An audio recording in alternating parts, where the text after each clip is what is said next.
Hello everybody, I'm Dan Bigman, president of Bigman Geophysical and the GPR professor over at LearnGPR.com. And today we are going to give a quick start guide for the Leica DS2000 dual frequency GPR. This system is a great tool for finding and mapping utilities. I'll go quickly over some of the benefits of the system. It's a very rugged system. I mean, the thing can take a beating. It's got a good thick casing on it. It's got two GPR antenna inside the GPR box. It's got a 700 megahertz, which is a high frequency. That's great for identifying shallow but small targets. And then it has a 250 megahertz antenna, which is a lower frequency and is able to see larger pipes that are buried deeper. The software on it is pretty intuitive, which we'll go into in a moment. And it allows you to do some nice back-end mapping and exporting. Make sure, if you want to learn more about this system, you go to our website at BigmanGeo.com. That's BigmanGeo.com, and sign up for the tutorials. We've got like over 17 videos in the tutorial set. It goes into a lot of depth. All right, so to get started, in order to get this thing going, basically just use this handlebar, and you can set it to your liking. You can go further up, further back if you like. The handlebars themselves do come towards you or away from you depending on your height. It's got little buttons down underneath here. So if you're tall, you can lift it up like this. If you're short, you can go down. All right, it's your choice. The actual display holder can also go up and down. So it can go flat like this, or, which what I like to do is let it face me while I'm collecting. I just think it's easier. Actually, go a little bit further in on it. All right, there we go. Perfect. So now it's kind of facing me, so I can look at it and look where I'm going at the same time. This also helps a little bit with the glare from the sun. Every system has a little bit of glare, but this helps when it faces you a little bit. The data collector is actually a tablet. This is the one that comes with the Leica DS2000. It's a CT1000 G-Tech tablet. A nice big screen, bright screen. It's got two batteries in the back, as well as an internal DGPS to it. This just sticks in here. So to get the whole system going, you can actually add one more accessory. It has a GPS bracket. The GPS bracket just sticks right into these two holes over here. And then if you want to put a GPS pole in, it goes through this hole, right through here, and it sits in the dimple on this little plate. And then you can just twist it in and tighten it. So that's basically the system together. The final piece to connect the radar with the tablet is going to be through an Ethernet cable. You can connect it here for the radar side, and then you connect it to the tablet here. If you have your own tablet or you don't have an Ethernet port, you can use an Ethernet to USB and a adapter, and it will still work. That's the setup.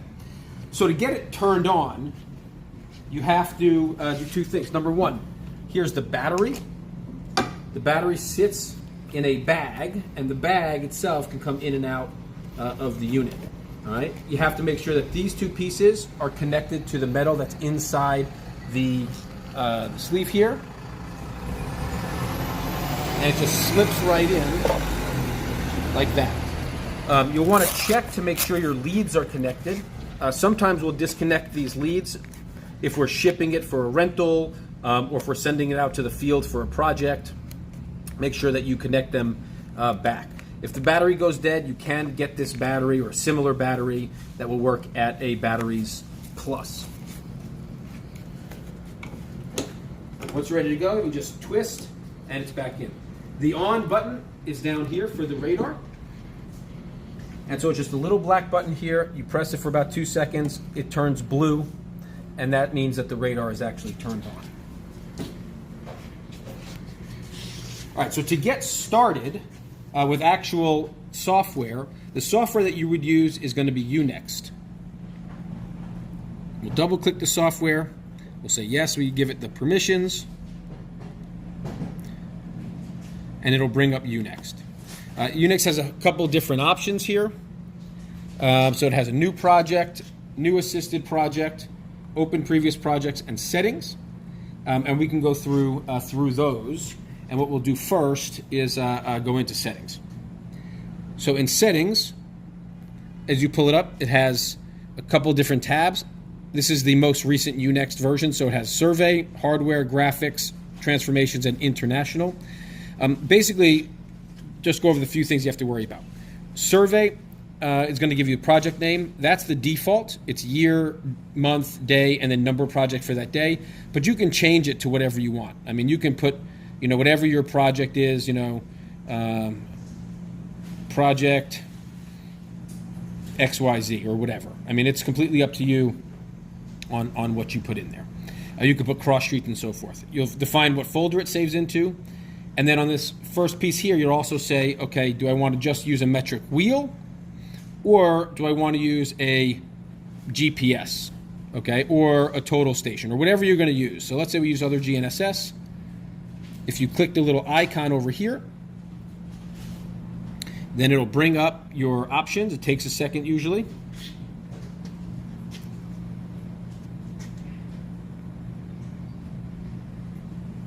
Good moment. There we go. Right now, we don't have an external GPS, but you can use the internal GPS, which is always going to be COM2 and baud rate of 9600. And once you see this stream, that means you're getting GPS. So that's COM2 is the internal GPS of the GTEC tablet. If you're going to attach a different external GPS, you'd have to pick a different COM. Okay, that, and now you can see it says we have a DGPS. Next up, we have hardware. This is where you're going to define the depth range. How deep do you want to see? 80 nanoseconds is about appropriate for most utility locate projects. If you're looking really shallow, then you can take this down to 70 or 60 nanoseconds. If you're trying to find something deep, like a 15-foot down storm or sewer or something like that, then you can increase to 90 or 100 or 110 nanoseconds. It goes up to 200 at the highest or the greatest depth, and as low as 30 for the shallowest depth. If you want to go back to default, you just press the little icon at the bottom right, and it sets everything back to default. We'll go ahead and click 4 wheels because it's a 4-wheel system. And if you have a 2-wheel system, you'll just click 2 wheels. But this one's a 4-wheel system. Samples, it gives you 3 options. We tend to keep ours on 512. We don't find that it slows us down. The samples are basically going to allow us to have the most accurate waveform when the signal comes back from a reflection. And then finally, odometer. You can use you can choose your resolution. This is about 3 centimeters or about 1 inch. You can make that choice of what you want. About 1 inch or 3 centimeters. Centimeters is going to be appropriate for utility detection. And here's where you can do the odometer calibration. If you go to the tutorials on our website, we go into the full calibration of the wheel. So go to bigmangeo.com, sign up for the tutorials for the DS2000, and we'll teach you how to do the odometer settings. Next up is graphics. This just has one option, which is color palette. You can change it here, or you can change it during data collection. We keep ours on grayscale, as 98% of the time that's going to be the standard color palette that you want, but it does give a few other options. Local transformations. If you have an external GPS and you're a surveyor and you want to export it as a state plane coordinate system or UTM or whatever you want to export as, you can actually add that right here. You can just define whatever coordinate system you want, and then it'll read it. So it's your choice, and you can do it right up front. Finally, international is going to be units. Most of the world uses metric, and you can go meters and meters or centimeters. Where we live, it's imperial system. We'll go feet and feet. But here's where you can change it as well. If you want to change your language, that's also done in this international tab. So once that's all completed, that's the whole settings. All right, we've gone through, we've decided we want a GPS. We've decided on our depth range and samples, and now you can see it moved me to 1/10 of a foot instead of 3 centimeters because we changed it to imperial. But we define those parameters, our color, and so forth. Then we can OK it and get out of here and start collecting. So there's a little button on the bottom here. which is hard to see, but it's an OK button, and I clicked it. And make sure that you do click that in order to save your settings. So to get started with actual data collection, you would go into New Project. New Project is going to be if you're just going to push the machine and locate and mark. Assisted Project is going to be if you're going to do an actual grid. I'll just quickly show you how to collect data, tag a feature, and estimate its depth. But for New Project, if you're just going to locate and mark, or you're going to use a GPS, that's what you use. If you're going to set up a physical grid with tape measures, then you use New Assisted Project. So we'll go ahead, click New Project. It says calibrating channels. The calibration only means it's calibrating to where the ground surface is and the gains. It's auto-calibrating the ground surface or the zero correction, and then it's calibrating the gains. That's it. So here's the interface when you're going to collect actual GPR data. You have 3 windows open. One is your map window all the way on the left. Then you have your shallow antenna, which is the 700 megahertz, and your deeper antenna, which is your 250 megahertz. You can turn any window on or off at any time using these 3 buttons at the bottom. I can turn my map off. I could turn my deep channel off and just see my shallow if I want, or I can just see my deep. It's my choice. No matter what I turn off, I will always still record the data. It will record the shallow and the deep and our GPS, no matter if I'm looking at it or not. I can always bring it back up afterwards and see it. The other piece here is to actually collect. All you have to do is as simple as pressing this play button. So we'll go ahead, we'll press the play button, and now we'll push forward, and you can on the screen.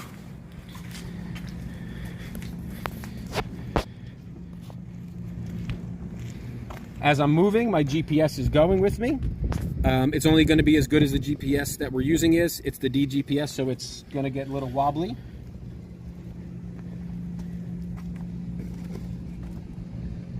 But we were able to record GPR data.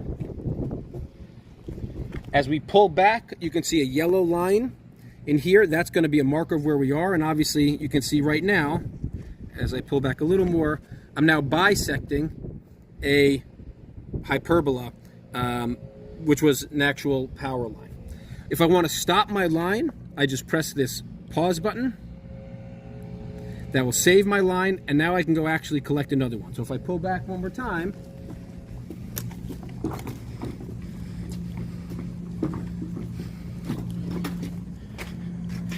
I can come back in, press play. A new line appears, and now it's telling me I have swath number 2. So a swath just means transector line in this case. So I start to push, and my data is coming across again, and obviously my next GPS line is being recorded.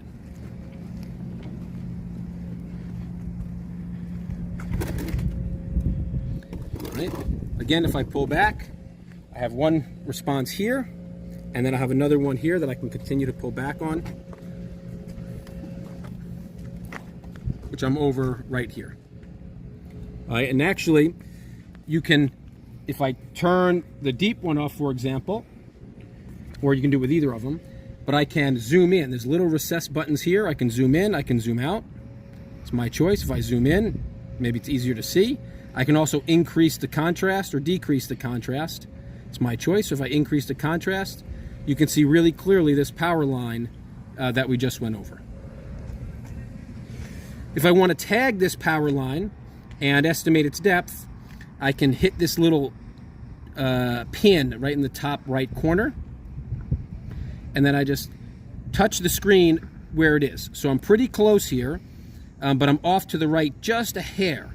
So I can move my position to move my red hyperbola a little bit more centered, and now I can actually go a little bit less deep, so it's sitting all the way on top of my first band of information.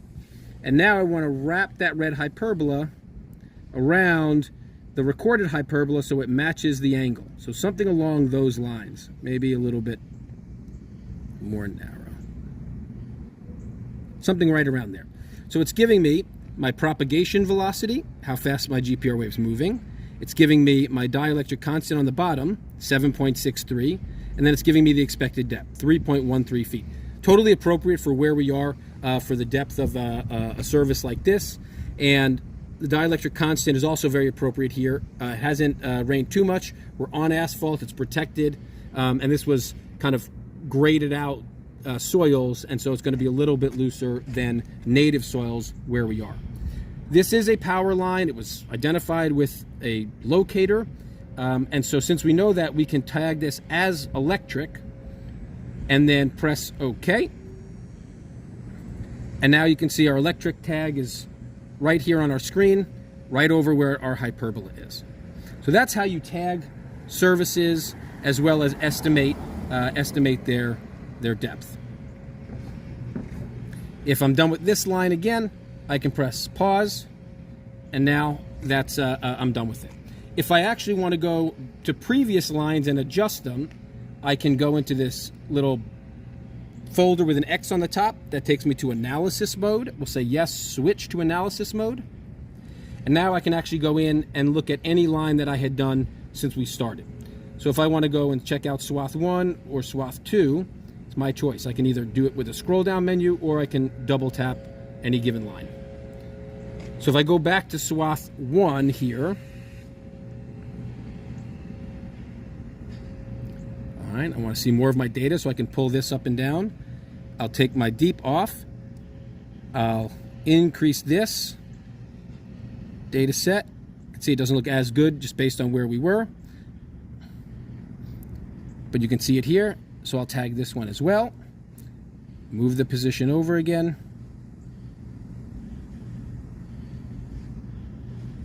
Move the position, the depth shallower, because I was too deep when I touched it. Okay, pretty similar depth here. And now I can drop this name menu down, and it tells me all the tags I've already made in the past. I can click electric 1 again, and it'll say that's the same exact one. So I hit this with my first line and my second line. I can OK it, and now it'll start drawing my actual lines on my map if I'm using GPS or if I'm using assisted project. So now I've done that. The final thing I'll say is you can export as DXF or shape files or KMZs right from here. And so you can just hit this little save button on top and then choose whichever one you want. Let's say you want to export a KMZ or KML file. I click export. It says my targets have been successfully exported. I can say OK. Finally, is you can export some basic reports, and it gives you two options. Planimetry is going to be kind of a map view, and data analysis is going to be the data you collected. So if we go to data analysis, we can say preview, and now it just gives me all my lines. It gives me my first line, the shallow antenna, and it retains all my interpretations. First line, deep antenna. Second line, shallow antenna, and second line, deep antenna. So if I like the way it looks, I can go ahead and say save, and now it saved it. Both the exports and the reports were saved in a folder, and you can just go into your file explorer. You can go to documents, Unext, find your project, for today. So we'll go all the way to the bottom. It's the last one we did, I believe. Nope, it's actually maybe it's somewhere else. Maybe again we saved it as this, and so now I have my GPS logs, my project, but I have my export as well as my reports. And so if I check my reports,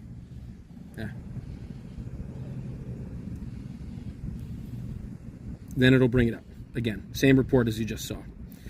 So that's the basic overview. That's how you use it. You can shut it down when you're done. You can just exit out and you're done. Fold it up, take good care of the equipment. It is rugged, but obviously always feel free, to maintain your equipment as best as possible. If you take care of it, it'll take care of you. We have some of these instruments that have been around for 5 years and they're still going really strong. It's a great unit. If you have any questions, feel free to go to our website, bigmangeo.com, fill out the form for a quote or a rental request, or on our contact page. Our service team is here to help you. Our trainers are here to talk you through the system and support you. We just want to help people as best as we can. So I hope this quick start guide was useful to you.